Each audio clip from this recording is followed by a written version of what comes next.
from a patch that was supposed to just be quality of life changes that also fixed some of the bugs that were in the game and removing some of them, it turns out that the Diablo team had something else in store. They have drastically changed Whirlwind. But what does it actually mean? What does it mean for you? Itemization, how it works? I'm going to try my best to explain it. I'm going to keep it as simple as possible because for the people who already understand Whirlwind, you just need the checkboxes of what's different. For the people who are new to Whirlwind, explaining the incredible nuances that go into Whirlwind would be an entire video essay that you could take as a course at Harvard. Let's break it down and let's jump into it.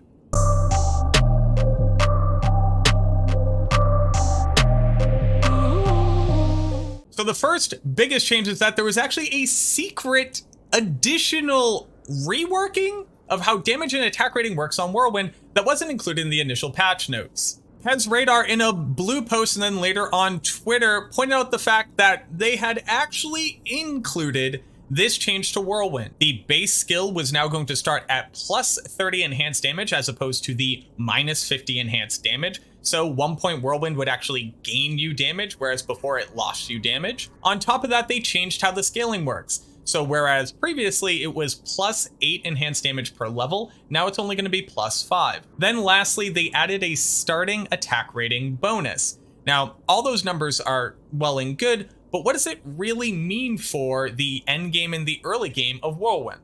Well, luckily, I'm a nerd and I made you a graph. What I plotted out here was the old versus new enhanced damage and attack rating per level, just to get an idea of whether or not this was overall a buff or overall a nerf. So if you just take the base equation and plug it in here, and then according to skill level, I put it down to skill level 60, which is the theoretical highest skill level that you can get to. And we end up with two different graphs. The new versus old enhanced damage scaling. Blue represents how enhanced damage scaled previously, and you'll notice that it started off as a negative value and slowly ramps up to a pretty high enhanced damage value at level 60. Red represents how it works now. You'll see that we start above negative, above 0 here, and then at some point, the difference in scaling is actually losing us enhanced damage. Then you go, why did they nerf it like that? Well, let's stop and look at the numbers here. Just checking BT's Whirlwind Barbarian guide here on max roll, very quickly going down to the skill tree, you'll see that on average, you're probably getting up to around level 31 for skill. Now, this includes wearing stuff like an Ariats, as well as Enigma, High Lord's Wrath, having a Torch, and an Annihilus Charm. So if we pop back over to our chart, let's see how much enhanced damage you're actually losing. So if we look at skill level 31, which the guide would get you up to with its gear, you're only losing 10 enhanced damage here between the old equation and the new equation. So that's literally inconsequential. Typically on this build, you're rocking upwards of like 1500 off weapon enhanced damage, when in reality, it's just very much smoothing out the early game and mid game, and also means that it's just that much easier to get into the build starting off earlier because you're not being penalized with that minus 50 off weapon enhanced damage. And then the other thing to take note of is the attack rating, which is completely linear according to what it used to be, but it just has a flat 50% increase. Whirlwind previously only looked at increased attack speed on the weapon itself, so it didn't care about any skill increase attack speed like Frenzy or Fanaticism. It didn't care about being chilled, slowed by Holy Freeze Aura, or Decrepify. And it didn't care about off-weapon increased attack speed, like Treachery and Dariel's Laying of Hands. Now it takes all of that into consideration. So the first most important thing is you're gonna need a source of cannot be frozen. On top of that, most two-handed weapons, like this example that I was using just to see the fire effect, really couldn't get down to the 4-frame breakpoint. Whirlwind has a hard-coded 4-frame breakpoint. You can never attack faster than 4 frames. Now, since your skill and off-weapon increased attack speed applies to the weapon as well, that means that every two-handed weapon in the game that you would want to use can now hit that 4-frame breakpoint. What it also means, though, is that you are going to have to overstack your increased attack speed if you would like to counteract things like Decrepify and Chaos Sanctuary, or Holy Freeze Aura's Slow. Now, what about dual wielding weapons? Because there's also something in the patch notes about how that was changed. Previously, with Whirlwind, the first attack that you made only ever used your main hand weapon. Then every following attack that you made used both of your weapons in tandem. Now, both weapons attack on that 4th frame, meaning that the first attack of Whirlwind has basically doubled in its effective damage output. This also means that people who are used to short whirlwinding or small whirlwinding using the very tight triangle pattern are going to see somewhere between a 33 to 50% increase in damage if you manage to only ever make 2 weapon attack checks, because you're now literally gaining an additional attack over that same time frame. For people who are using longer whirlwinds in general, this isn't too important, but that first attack is using both weapons, so you're still going to see a DPS increase. Now, what about using a very slow weapon with a very fast weapon? In the late game, you could basically put any slow weapon that you want in your offhand. It almost doesn't matter. I'm going to leave this to the much smarter people in the community like Warren and Cthulhu to actually sit down and do the math. Just based off of me counting frames and using different weapon types, I can't see a world where, unless you're decrepified and slowed in some way, that you're ever going to be at less than the 4 frame attack speed breakpoint. But I guess if you put on 2 weapons that have no increased attack speed at all and don't put any on your gear, it is going to be a pretty slow whirlwind.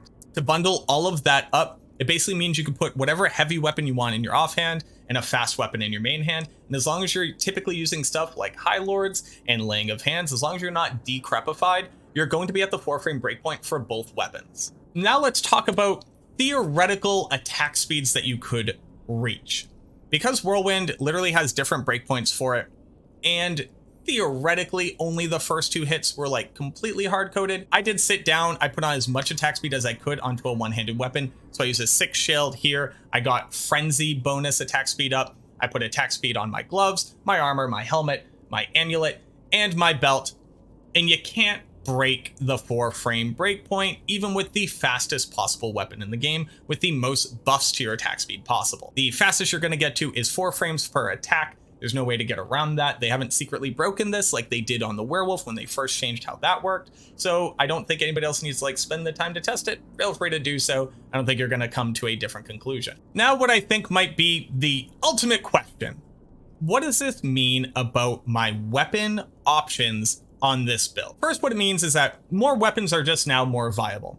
Just like on the druid when they took it off from just being weapon increased attack speed, being able to use increased attack speed off of your weapon drastically increases the number of weapons that you can use. That being said, I think that there are still some staples of just the pure best weapons that you could possibly use on this build, and I sat down and tried to crunch the numbers and tried to find a way out of this hole. But really, it comes down to a few options. Beast Berserker's Axe is going to get you additional enhanced damage as well as attack rating, and also help to nullify any decrep effects since you're going to gain that skill increased attack speed. Breath of the Dying, whether as an offhand weapon or as a two-handed weapon, the two-handed weapon is now more viable. It will just be faster now. You will be at the 4 frame breakpoint.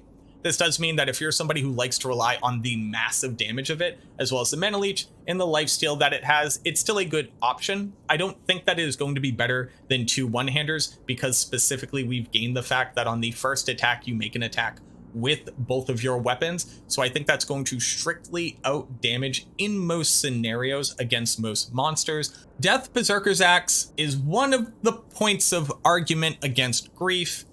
There's something to be said about the fact that you're hitting Deadly Strike more often, as well as the 50% chance to Crushing Blow. So death, at least at a certain percentage of a monster's life, is going to be higher DPS due to the Crushing Blow. There's no argument there. And then Grief in a Phase Blade. Here's the problem with Grief in a Phase Blade. It's too good. Having your min damage on weapon be 431 just drastically increases your average damage output. Other weapons are going to have much higher potential damage output. Grief on average is going to beat them 99 out of 100 times. It's really difficult to argue against it. I still think that dual Grief or Grief with a Beast or Grief Death is going to be realistically the best combinations that you can put onto this. And while I hate that the best endgame gear is still being dominated by Grief, that doesn't change the fact that overall the changes that they made are very healthy, makes Whirlwind a lot more intuitive, adds to the repertoire of weapons that you can use before you're in the late endgame, and also just makes it more viable for two-handed lovers who are looking for those biggest numbers possible. Now, the one question that I really can't answer is what are the minimum IAS requirements to hit certain breakpoints? I don't think that it's fully understood at this point. And again, I'm not the person who is able to crunch those types of numbers. I think on any two-hander, if we use Breath of the Dying for an example, I think you only need something like 20 or 30 off weapon increased attack speed to hit the highest breakpoint possible. And on slower bases, you really are never going to need more than like 50 to 60 increased attack speed.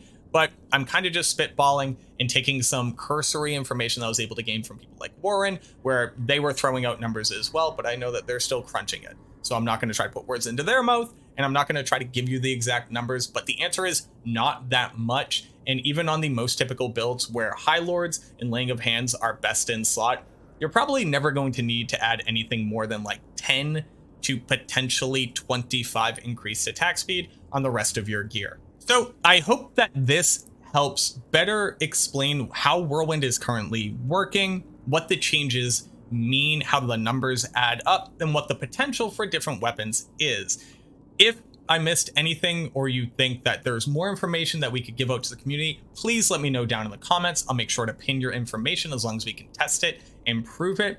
This is a really good overall healthy change. I like that it's more intuitive how the skill works. It's also really nice that, again, you're able to get into Whirlwind at a much lower level.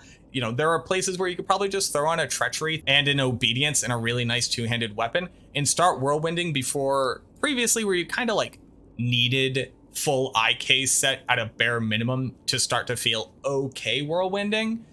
And also, and I know this is just like a little bit of a something, it's nice to see the skill that has always had a negative damage coefficient to begin with not be in the negatives just to start off, and that attack rating bump is also really nice.